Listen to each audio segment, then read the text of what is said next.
Welcome to the Futility Closet podcast, forgotten stories from the pages of history. Visit us online to sample more than 9,000 quirky curiosities, from a devilish corkscrew to a disappearing beaker. This is episode 179. I'm Greg Ross. And I'm Sharon Ross. Everett Ruess and Barbara Newhall Follette were born in March 1914 at opposite ends of the U.S. Both followed distinctly unusual lives as they pursued a love of writing, and both disappeared in their 20s, leaving no trace of their whereabouts. In today's show, we'll describe the brief lives of two promising young authors and the mystery that lingers behind them. We'll also patrol 10 Downing Street and puzzle over when a pigeon isn't a pigeon. Everett Ruess was born in Oakland, California in 1914. His father was a Unitarian minister, and the family moved around a lot when Everett was young. He started showing artistic ability at an early age, wood carving, sketching, and modeling in clay, and he was writing essays in verse by age 12. And he started a literary diary that eventually filled several volumes.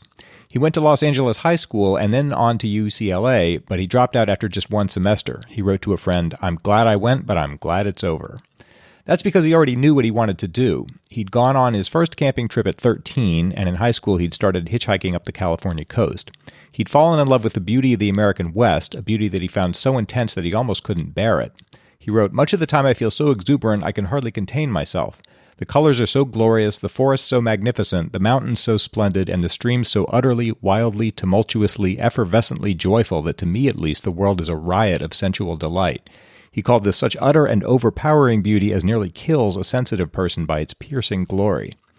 His biographer, W.L. Rusho, calls Everett's gift the act of vision. He says he could sense beauty so acutely that it bordered on pain. And he could describe these feelings exceptionally well. He's been compared to Walt Whitman and particularly to John Muir, whose adventure on an Alaskan glacier we described in episode 162.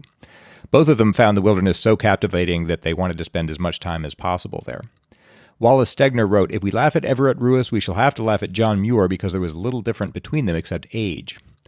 Starting in 1931, Everett began traveling through Arizona, New Mexico, Utah, and Colorado by horse and burro, trading prints and watercolors to pay his way. He sang opera to the burros, he read philosophy, and he tried to describe in words the beauty he found in nature. The people he met found him to be strangely fearless. He wrote to his parents about encounters with wild bulls, scorpions, rattlesnakes, and centipedes. An archaeologist he befriended wrote, "One time in camp, he stood on the edge of a 400-foot cliff during a rainstorm and did a watercolor sketch of a waterfall. I remember this very clearly because I was scared to death just watching him perched on the edge of the cliff." His parents sent books to mail stops, and he'd pick them up as he passed. Candide, the Satyricon, Balzac, and Dunsany. He read the Brothers Karamazov and asked for Walpole and Dos Passos, The Magic Mountain, the Anthology of Western Poetry, and Havelock Ellis's The Dance of Life. He named his first pair of burros Pegasus and Pericles, and he decorated their saddlebags with Indian designs. As he gained experience, it became common for him to travel 35 miles a day. He learned to speak Navajo, and the Hopi allowed him to participate in their antelope dance. Eventually, he met the painter Maynard Dixon and the photographers Ansel Adams, Edward Western, and Dorothy Lang.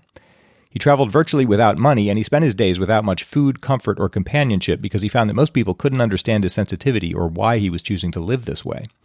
He wrote, "I've always been unsatisfied with life as most people live it. Always I want to live more intensely and richly. To live is to be happy, to be carefree, to be overwhelmed by the glory of it all." In 1934, after wandering all over the Southwest for 4 years, he arrived in Escalante in the steep, rugged canyon country of southern Utah. He rode in from the west, saddled on one burro and leading another packed with camping gear. Over the next few days, he explored the area around the town with the local boys. They rode horseback with him along the nearby ridges, hunted for arrowheads, and ate venison and potatoes with him at the campfire. On his last night there, he treated a couple of them to a movie. The local theater was showing Death Takes a Holiday. Then, on November 20th, 1934, he set out into the Utah desert with the burros. He rode out of town alone, headed southeast toward the bare plateau that the locals called the desert. In his last letter to his brother, he'd written, "It may be a month or two before I have a post office, for I am exploring southward to the Colorado, where no one lives."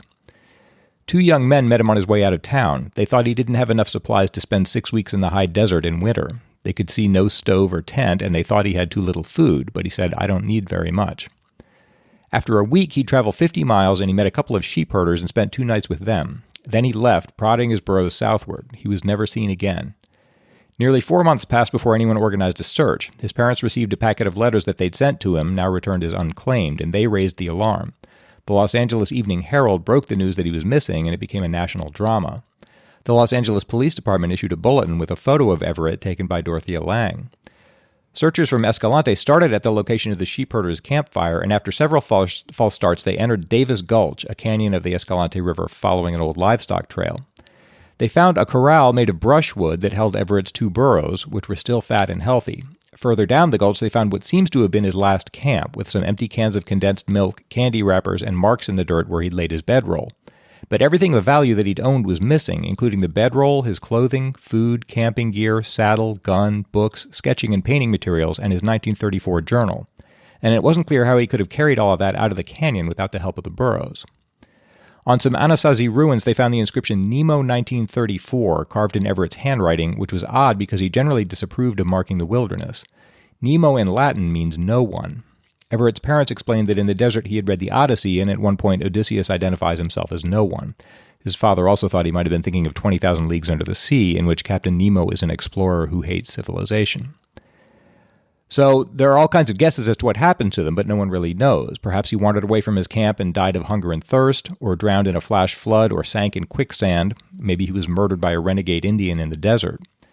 Possibly he fell to his death in this treacherous country. In his last year he'd written, "This time in my wanderings I have had more reckless self-confidence than ever before. Hundreds of times I have trusted my life to crumbling sandstone or nearly vertical angles in search for water or cliff dwellings." But in that case, what became of all his camp equipment? It's possible that after his death someone had come along and found his camp and taken his things. Or maybe he was deliberately robbed and killed by cattle rustlers who were known to be in that area. Possibly he committed suicide, but there was no indication that he was despondent. In his last letter to his parents on November 11th, he said he was entering some rather wild country and that they might not hear from him again for several months. And he told them he was bringing ample food and even sent them some money because he said he had more than he needed. One of the more romantic ideas is that he'd contrived his own disappearance. In his last letter to Reach the World, he'd written, "I have known too much of the depths of life already, and I would prefer anything to an anticlimax." So perhaps he'd crossed the Colorado River and joined the Navajo, maybe even married a woman there and taken up their life. But the sheepherders he'd met said that he didn't seem curious about how to cross the river or about the Navajo country that lay beyond it, and it seems unlikely that he would have left his burros behind to starve. That June, his parents made a 2,400-mile trip to all the locations he'd visited, but they found nothing. The best Navajo trackers found plenty of Ruess's footprints and none of other people. And in that region, footprints can last for up to 2 years under the overhangs. His parents returned to California, and as time passed, they began to accept that he died somehow pursuing the life he'd chosen. His father wrote, "Even if he were found alive, we would have no desire to interfere with his fulfillment of his life and destiny." They used the proceeds of a life insurance policy to start a poetry contest in his name for young people in the Southwest. In 2009, a body was found stuffed into a rock crevice near the town of Bluff, Utah, 60 miles from Escalante. An elderly Navajo had said he'd heard that Everett had been murdered by Ute Indians who wanted his burros. The first test seemed to suggest a match, but 2 months later, Utah state archaeologists said the body was probably not his since the dental records didn't match, and further DNA tests showed that the remains don't belong to Everett. Everett Ruess wrote no books during his lifetime, but his journals and poetry have been published posthumously in books illustrated with his woodcuts, and over time he's come to symbolize the wild mystery of the American West, as if he'd learned to merge somehow with the beauty that he loved so much. His disappearance has never been explained. In November 1934, in his final letter to his brother from Escalante, he'd written, "As to when I shall revisit civilization, it will not be soon. I prefer the saddle to the streetcar and the star-sprinkled sky to the roof, the obscure and difficult trail leading into the unknown to any paved highway, the deep peace of the wild to the discontent bred by cities." One of his poems reads, "Say that I starved, that I was lost and weary, that I was burned and blinded by the desert sun, footsore, thirsty, sick with strange diseases, lonely and wet and cold, but that I kept my dream." In the same year that Everett Ruess was born in California, 1914, Barbara Newhall Follett was born in New Hampshire to the critic and editor Wilson Follett and the children's writer Helen Thomas Follett. Wilson Follett became well-known later, but during his early life he was probably most famous for being Barbara's father because she quickly revealed herself as a prodigy. She was consumed by the language by the age of 3. Wilson wrote she was always seeing A's in the gables of houses and H's in football goalposts. Her parents educated her at home and she was writing poetry by age 4. When she was still too young to use a pencil, they discovered that she could write using her father's typewriter, and from there was no stopping her. She wrote her first novel as a gift to her mother on the occasion of her own 9th birthday. As she typed it in the winter of 1923, she posted this notice on her door in their New Hampshire apartment. "If the door is shut tight and a person is in the room, the shut door means that the person in the room wishes to be left alone." She was 8 years old and was turning out 4,000 words a day. When a friend complained about her absence, she wrote, "You don't understand why I have my work to do, because at this particular time you have none at all." By 1926, her book was more than 40,000 words long, and it had a title, The House Without Windows. It opens, "In a little brown shingled cottage on one of the foothills of Mount Varcrobus, there lived with her father and mother, Mr. and Mrs. Eiglene, a little girl named Ypersip." She said it was about a child who ran away from loneliness to find companions in the woods, animal friends. In the end, Ypersip disappears altogether, transformed into a wood nymph. When the story was finished, her father suggested she might clean up the manuscript and get some copies printed for her friends. They had planned to send it to a vanity press, but he'd been working with the publisher Knopf, and on an impulse he sent it to them, and they accepted it. She was 12 years old. She wrote, "I simply threw myself on the floor and screamed. It is Ypersip, The House Without Windows, my story in New York, with the Knopfs, to be published. Published." The second published has 8 exclamation points after it. It came out in February 1927 to enormous praise. The New York Times called it the most authentic and unalloyed document of a transient and hitherto unrecorded phase in plastic intelligence, a truly remarkable little book. The Saturday Review of Literature called it almost unbearably beautiful. Soon she was being asked to review A.A. Milne, and H.L. Mencken wrote to her parents, "You are bringing up the greatest critic we've heard of in America." At age 13, to follow this, she fulfilled a dream by going to sea by spending several months on a lumber schooner off Nova Scotia. She departed in July, sailed, and wrote feverishly, and in November she gave Knopf a second book called The Voyage of the Norman D. She turned 14 12 days after it was published. This, too, received critical acclaim. The Times Literary Supplement wrote, "Its ingenuousness is preserved, yet embellished by a literary craftsmanship which would do credit to an experienced writer." The Saturday Review featured her book alongside Dorothy Parker's latest and called it a fine, sustained, and vivid piece of writing. But in that same year came the most devastating event in her life. Her father abandoned her mother for another woman, leaving them both alone and without a source of income. At first, her mother tried to make this into a romance. She said that she and Barbara would sail to Tahiti and write books together. But by the time they returned to Los Angeles, they were in pretty bad financial straits. Her mother called in some friends from the East and turned Barbara over to them while she returned to her work in Honolulu. They enrolled her in Pasadena Junior College. Barbara hated the idea of school and hated these strange guardians. In a way, she was a victim of her own precocity. She wanted to live her own life, to carry out her own plans for developing her literary skill, but no one would take her seriously. She fled to San Francisco and hid in a hotel under an assumed name. When police broke into the room, she tried to escape out a window. She told a reporter, "I came away because I felt I had to have my freedom. I felt utterly suppressed, almost frantic, under the plans that had been made for me. I did not want to enter college, nor live the standardized existence. Why are older people crushing us this way? It seems to me I cannot wait 6 whole years until I'm 21 in order just to be free." She and her mother were reunited in New York, but they had so little money that when she turned 16 in March 1930, Barbara had to seek work. The Depression had started, but she managed to find a secretarial job. That June, she wrote to a friend, "My dreams are going through their death flurries. I thought they were all safely buried, but sometimes they stir in their grave, making my heartstrings twinge. I mean no particular dream, you understand, but the whole radiant flock of them together, with their rainbow wings, iridescent, bright, soaring, glorious, sublime. They are dying before the steel javelins and arrows of a world of time and money." She kept writing and produced 2 further books, but then stopped, now having spent 6 years without her father. She fell in love with an outdoorsman named Nickerson Rogers, and in 1933 they eloped. They traveled throughout Europe and the United States and eventually settled in Brookline, Massachusetts. They were happy at first, but she came to believe that he was being unfaithful to her, and she became depressed. To a friend she wrote, "On the surface things are terribly, terribly calm and wrong, just as wrong as they can be.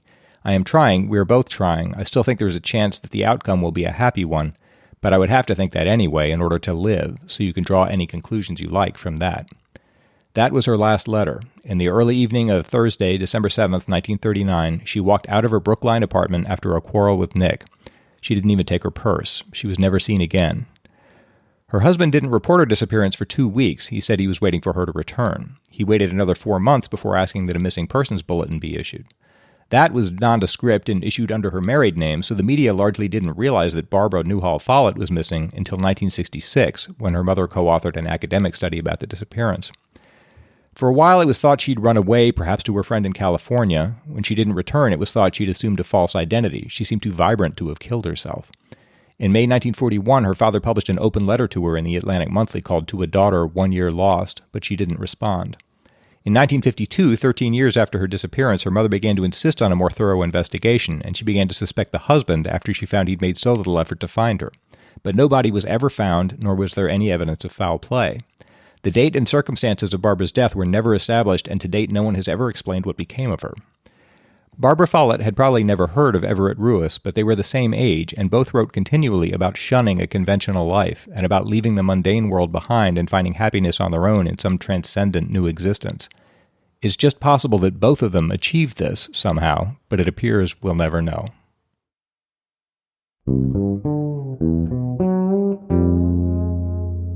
If you're thinking about your holiday gift buying this year and there's someone on your list that a razor just won't work for, check out the Futility Closet books. The books are a little different than the podcast in that everything in them is very short. So both books are filled with hundreds of quirky oddities and curiosities, offbeat inventions, odd words, and brain-teasing puzzles.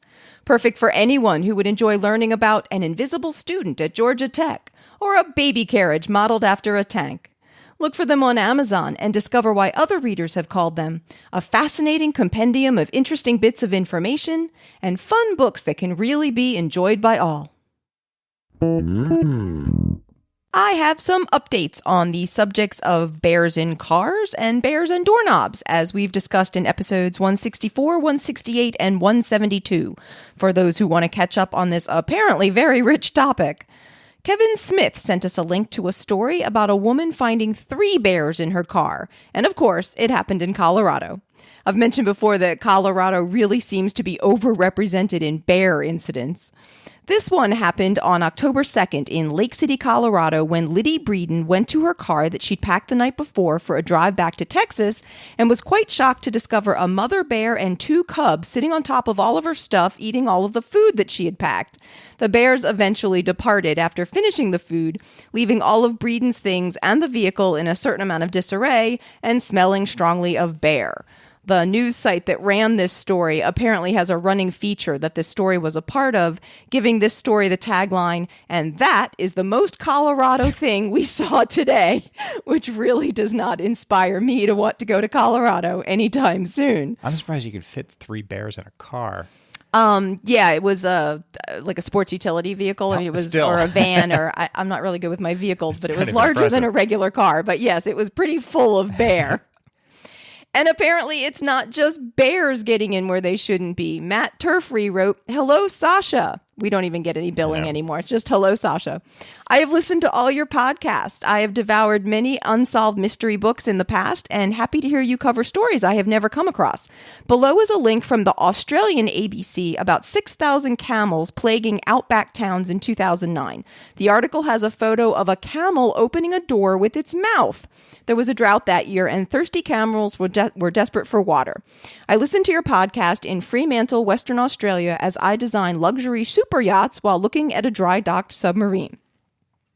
And indeed, Matt sent a link to a story that shows a camel attempting to open a door with its mouth, with a round doorknob, I should note. So while round doorknobs may help deter bears, apparently they are no help at all against camels. Just something to keep in mind when you're planning your future doorknob purchases.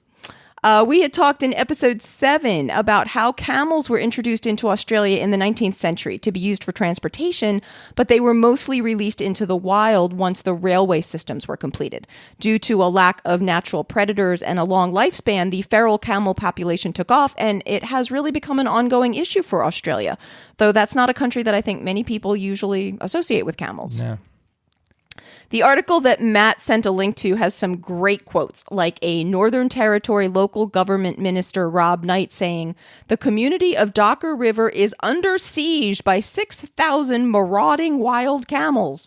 He went on to say, "They are intruding on the private property of residents. They are damaging infrastructure. They have knocked down fencing at the airstrip," which doesn't sound quite as violent as the words siege and marauding would usually imply, but I guess these are camels after all. And 6,000, that's an enormous number. That's a lot of camels, yeah.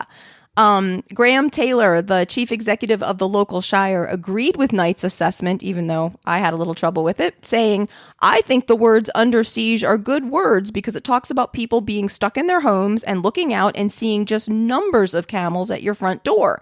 And if they get anxious and want more water and stick their head through the window, I suppose you've then got another problem." The ABC article actually says it's estimated that there are more than 1 million camels roaming through a vast area in the Australian outback, and then quotes the chief executive of the Northern Territory Cattlemen's Association, Luke Bowen, who says, "This is a plague of biblical proportion, laying waste to a sensitive and arid environment." So there you go, Colorado. Maybe your bears aren't so bad after all. Marcus wrote to say, regarding regulated door handles and the question, why not just lock the doors? I'm only speculating here since we don't have such regulations or bears in Germany. But in an area where bears are apparently so numerous that there are regulations about them, wouldn't you want buildings to be unlocked to be able to hide inside when you encounter a bear? Love the podcast. I hadn't even thought about that.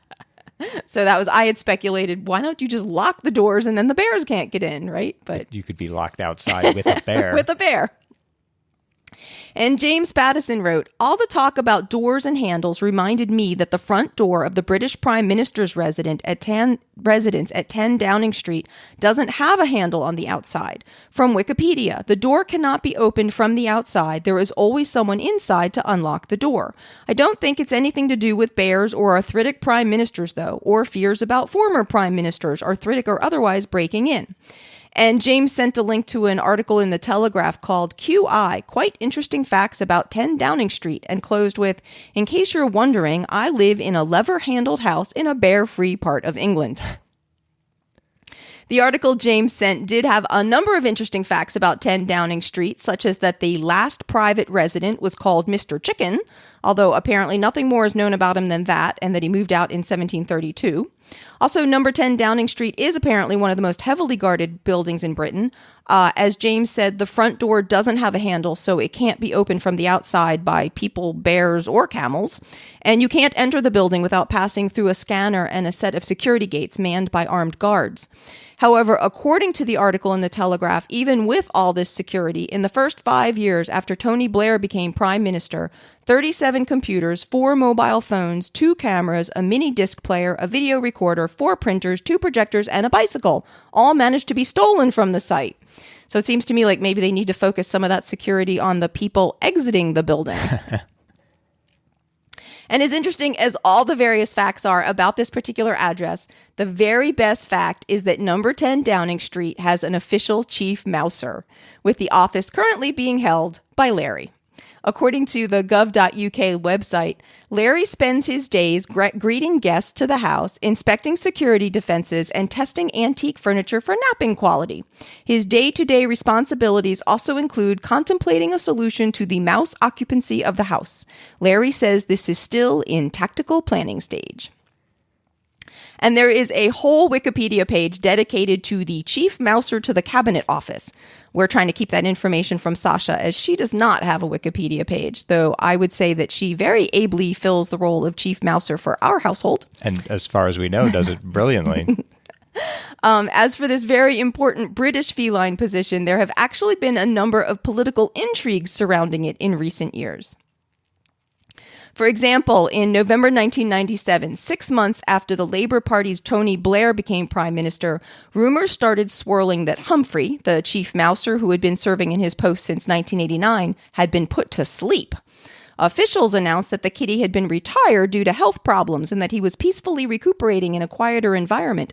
But a Conservative MP wanted proof that Humphrey was still alive, and political journalists began pressing the issue and making insinuations about Ms. Blair's supposed dislike of cats. According to a BBC News story, she was suspected of having blood on her hands. A Tory MP demanded that the contested kitty be produced, and per the BBC, facing one of its toughest challenges since Labour's election on May 1st, the Downing Street office smuggled the media to a secret location in South London, where the bemused feline was photographed hostage-style amidst copies of current newspapers to prove that he was indeed still alive. A later BBC News story notes that he actually died several years later in March 2006. Whether or not Ms. Blair's feelings towards felines had anything to do with Humphrey's retirement, the post of chief mouser did indeed stay vacant for the next 10 years, until Sybil was brought on in 2007, a few months after Gordon Brown took over as prime minister. Sybil actually belonged to the family of the Chancellor of the Exchequer, but she was sent back to Scotland after just a few months in her new position, and that again necessitated denials from the Prime Minister's staff that the Browns' dislike of animals had anything to do with it. The official story was that the Scottish kitty could not adapt to London living. The post of Chief Mouser was then vacant again when in January 2011, rats were seen outside 10 Downing Street on news broadcasts, showing the importance of the Chief Mouser office and prompting speculation about whether or not then Prime Minister David Cameron would try to fill it. While his spokesperson first said that he wasn't planning to, the next day it was acknowledged that there was actually a pro-cat faction. This faction apparently won out, and Larry was officially appointed to the position the next month, after being selected for it by the Cameron family from an animal shelter. While Larry still serves in this capacity, his tenure has had its own controversies. In September 2012, there were reports that Chancellor George Osborne's cat, Freya, would be replacing Larry, who was not adequately fulfilling his rodent-catching duties. Some media sources describe the situation as more of a job share in an attempt to avoid any hurt feline feelings, but others reported quite baldly that Larry had been sacked. In any event, Larry regained the post in November 2014 when Freya was sent to live in Kent. The officially given reason was that she kept wandering away and getting into scrapes, but this being the Chief Mouser, of course there was considerable skepticism, and there was speculation that the real reason was that Freya was bullying the Chancellor's beloved little dog that had come to live with the family a few months previously. Quite a lot of political intrigue surrounding these pussycats. Yeah, you're right. So thanks so much to everyone who writes into us, and continued appreciation for the pronunciation help. If you have any questions or comments for us or for our Chief Mouser, you can send them to podcast@futilitycloset.com. It's my turn to try to solve a lateral thinking puzzle. Greg is going to give me a strange sounding situation, and I have to try to figure out what is going on, asking only yes or no questions. This is from listener Doug Shaw. Police in Kuwait caught what they thought was a pigeon, but they were surprised to find out it was a mule. Okay. How is such a thing possible? Oh my. How is such a thing possible? Okay, let's start. Police in Kuwait caught what they thought was a pigeon. Oh. Is this pigeon like stool pigeon? Like a pigeon has different meanings, like a mark, or a stool pigeon is somebody who informs on someone else. Or, no, that's not it. Oh man, because then a mule is somebody carrying drugs, right? So the whole thing fits. Darn it, I want credit for that. You get full credit. No, it's an actual pigeon.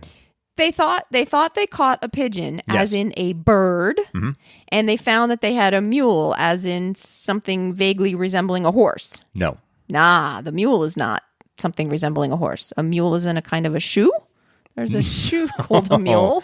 You got a bird and found out it was a shoe. Well, no. That's vaguely possible. It's more possible than the mammal thing, because it's much bigger than a pigeon. I'm trying to think, did the thing they find, was it roughly the same size as a pigeon? I'm trying to think what's the same size as a pigeon. Yes.